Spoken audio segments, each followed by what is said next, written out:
So eto na nga mga sangkay, ang malaking problema ngayon ni Martin Romualdez. May bagong balita mga sangkay, breaking news po ito.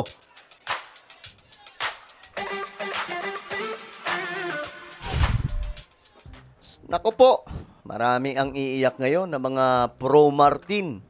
Mga loyalista ni Martin na hindi naman talaga maka-BBM. No?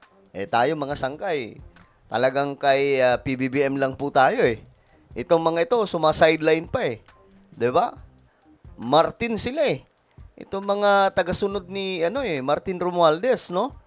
Ngayon kasi mga sangkay, mayroon pong report, may update po tayo. Ito, magugulat po ang marami kasi nga po, ito po yung lumabas na report ngayon. Mayroon na daw pong utos mula po sa Court of Appeals laban dito kay Martin. Kung ano yan, malalaman nyo ngayon. Anyway, bago tayo magpatuloy sa mga hindi pa po dyan nakakapag-subscribe, makikita nyo po yung subscribe button sa baba ng video na to. I-click nyo lamang po yung subscribe, i-click ang bell, at i-click nyo po yung all. Sa mga nanonood po sa Facebook, i-follow nyo po yung ating Facebook page. Okay. So ito nga po mga sangkay ang lumabas na balita ngayon. Naku, magkakagulo po ngayon. Buti na lang tayo, kay BBM lang tayo. Wala tayo sa side ni Martin Romualdez, no? Ito kasi ang balita. The Court of Appeals has issued a freeze order on dozens of assets linked to former House Speaker and later Representative Martin Romualdez in connection with alleged flood control project anomalies. So, sa tingin nyo ba mga sangkay, walang kinalaman dito si PBBM? Naku, tanungin nyo si Mike Cervera. Tanungin nyo si Mike Cervera kung bakit nagkakaganito na po ngayon si Martin. Ano, bulag-bulagan pa rin ba yung iba dyan? Naku, baka ang sumunod na video ni Martin Romualdez, personal na pong message kay PBBM. Naku, magugulantang kayo dyan. Okay? Mamimili kayo dyan. Ngayon, ito yung balita. Tingnan po natin. Kasi may utos na. Biruin nyo. Nag-issue na po ng freeze order sa mga assets, sa madaling sabi, sa mga kayamanan po ito ni Martin Romualdez. Ayon po dito, while the Anti-Money Laundering Council in a press release announced the freeze order against a prominent incumbent legislator, obtained, ayon po dito, Billionaire News obtained a copy showing the order was issued against Romualdez. So, ito na nga, mga sangkay, mukhang ano na to, dikdikan na po ito, no? Talagang hahawakan na po dyan sa, kumbaga, hihigpitan na po yung pagkakahawak laban po kay Romualdez. Hindi na nga po nakaalis ng bansa. Ngayon, yung pera pa po niya, yung mga kayamanan niya, i-freeze. Naku po, paano na? Oh, mga sangkay, tingin nyo pa rin ba? Tingin nyo pa rin ba si PBBM walang kinalaman dito? Nako! Hindi nyo lang alam. Hindi nyo lang alam.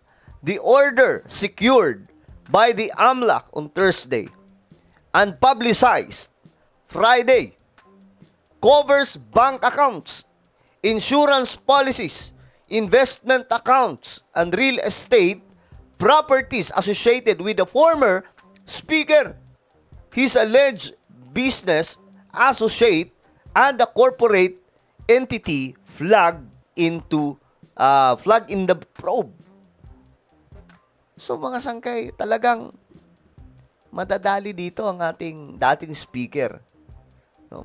Delikado po talaga yung situation niya ngayon, mga sangkay. Nako. Ito na nga ba ang sinasabi ko eh. Di nyo pa ba napapansin? Ombudsman. Ngayon mga sangkay, yung korte na mismo. May utos na. Nag-issue na po ng freeze order. Ano? Kailan ba tayo gigising mga sangkay? Diba? Kailan magigising yung mga iba dyan? Alam nyo, ang kinagandahan dito kay PBBM, si Pangulong Marcos, wala po siyang sinasanto. Na porket pinsan, hindi na pananagutin kung may kasalanan. Diba? Ito yung nakakabilib na side or part ni PBBM eh. Kasi kahit po kamag-anak, kahit po dikit na pinsan, kung tingin ng ating Pangulo ay may kinalaman, hinayaan na po niya yung batas ang umiral. 'Di ba? Yung hustisya po yung umiral. Nako, mga sangkay. Delikado pala ang sitwasyon ngayon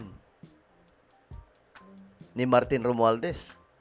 Ngayon nga, sinisisi kami nila Boss Mike kasi kami daw yung pasimuno. Hindi kami yung pasimuno.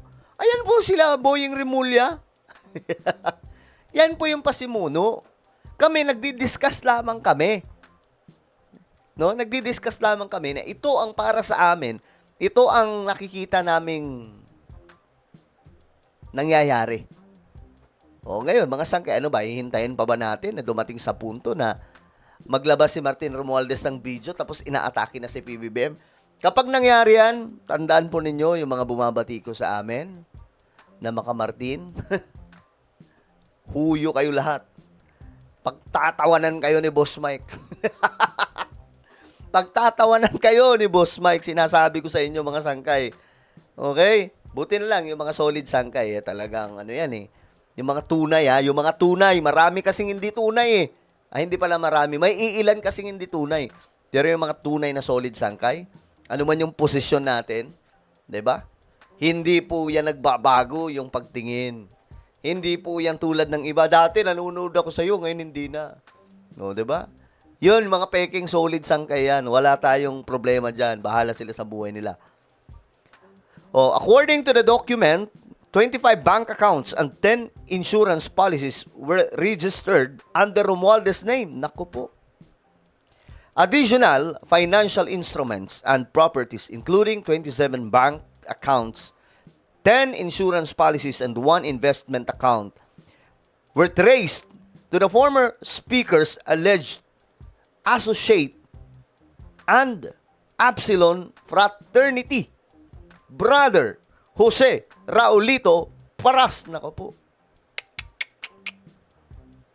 The order also includes a real estate property registered under Golden Peasant Holding Corp. So, ngayon, mga sangkay, nakikita na po tuloy yung mga mga yaman. Previously, Senator Ping Lacson in an interview identified Paras as among those who surfaced in the alleged Makati property purchased by Romualdez. Ayan na, mga sangkay. Ito na, the freeze order which will remain effective for 20 days unless extended by the court. Ayan na, mga sangkay. So, effective po ito for 20 days. Pero, kung mag-utos ang korte na i-extend ito, depende doon, mga sangkay. Meanwhile, the former speaker separately asked the Office of the Ombudsman on Wednesday to inhibit itself from investigating the controversy. Parang ang dating patuloy, mga sangkay, yung sila Rimulya pa po tuloy yung mali, no? Na iniimbestigahan si Romualdez. Well, eto na, korte na po ito, mga sangkay. Ayan. Court of Appeals na po ito na nag-issue ng freeze order. Ano ang tingin nyo dito? Ano ang tingin nyo dito, guys? Makakaligtas ba ba si Martin Romualdez?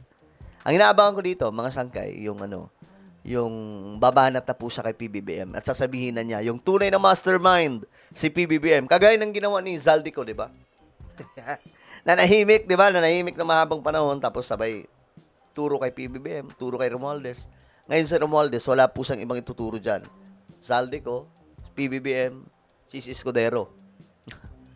Pero ako, mga sangkay, dahil niwala ko, walang kinalaman dyan si PBBM. Kasi kung may kinalaman siya, hindi siya magpapaimbestiga. Ganun lang kasimple.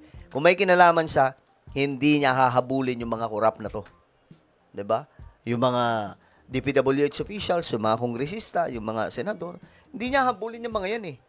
Ang gagawin niya diyan, tatakpan niya. Kung may kinalaman siya. Pero dahil wala siyang kinalaman, ito ang ginawa niya. Alright? Well, ano po ang inyong opinion? Comment down below. Mayroon tayong YouTube channel, Sangkay Revelation. Hanapin niyo po ito sa YouTube ngayon din. Kapag nakita niyo na, i-click niyo po yung subscribe, i-click ang bell, at i-click niyo po yung all. Ako na po ay magpapaalam. Mag-iingat po ang lahat. God bless everyone.